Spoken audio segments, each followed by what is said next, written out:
Assalamualaikum warahmatullahi wabarakatuh. Perkenalkan, kami dari kelompok 2 yang beranggotakan Ridinta Ardaniswari, Astina Eka Pratiwi, dan Nona Windy Cantika akan menjelaskan tentang kedudukan dan fungsi akal dan wahyu dalam memahami Islam.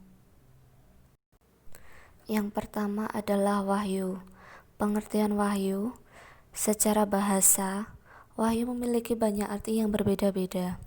Di antaranya adalah isyarat, tulisan, risalah, pesan, perkataan yang terselubung, pemberitahuan secara rahasia, bergegas, setiap perkataan atau tulisan atau pesan atau isyarat yang disampaikan kepada orang lain.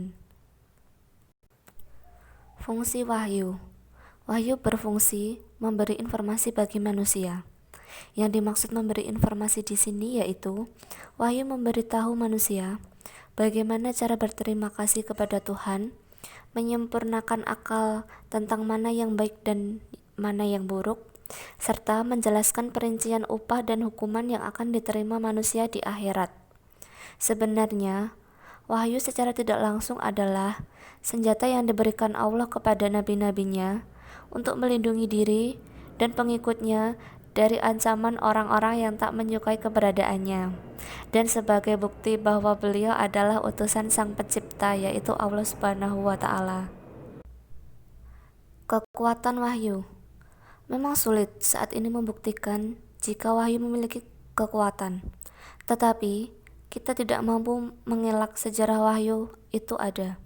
Oleh karena itu, wahyu diyakini memiliki kekuatan karena beberapa faktor, antara lain: yang pertama, wahyu ada karena izin Allah, atau wahyu ada karena pemberian Allah. Yang kedua, wahyu lebih condong melalui dua mukjizat, yaitu Al-Quran dan As-Sunnah. Yang ketiga, membuat suatu keyakinan pada diri manusia. Yang keempat, untuk memberi keyakinan yang penuh pada hati tentang adanya alam gaib. Dan yang terakhir adalah wahyu turun melalui para ucapan nabi-nabi. Yang kedua adalah akal. Pengertian akal. Akal sudah menjadi kata Indonesia, berasal dari kata Arab al-aql yang dalam bentuk kata benda. Al-Quran hanya membawa bentuk kata kerjanya, akaluh dalam satu ayat, takilun dalam 24 ayat, nakil dalam satu ayat, yakiluhad dalam satu ayat, dan yakilun dalam 22 ayat. Kata-kata itu datang dalam arti faham dan mengerti. Maka dapat diambil arti bahwa akal adalah peralatan manusia yang memiliki fungsi untuk membedakan mana yang salah dan mana yang benar, serta menganalisis sesuatu yang kemampuannya sangat luas. Fungsi akal. Akal banyak memiliki fungsi dalam kehidupan, antara lain sebagai tolak ukur akan kebenaran dan kebatilan. Selanjutnya, sebagai alat untuk menemukan solusi ketika permasalahan datang. Dan yang terakhir, sebagai alat untuk mencerna berbagai hal dan tingkah laku yang benar. Kekuatan akal. Tak seperti wahyu, kekuatan akal lebih terlihat jelas dan mudah dimengerti. Seperti contoh, yang pertama, mengetahui Tuhan dan sifat-sifatnya. Yang kedua, mengetahui adanya hidup akhirat. Yang ketiga, mengetahui bahwa kebahagiaan jiwa di akhirat bergantung pada mengenal Tuhan dan berbuat baik, sedangkan kesengsaraan bergantung pada tidak mengenal Tuhan dan pada perbuatan jahat. Selanjutnya, mengetahui wajibnya manusia mengenal Tuhan. Yang kelima, mengetahui wajibnya manusia berbuat baik dan wajibnya ia menjauhi perbuatan jahat untuk kebahagiaannya di akhirat. Dan yang terakhir, membuat hukum-hukum mengenai kewajiban-kewajiban itu.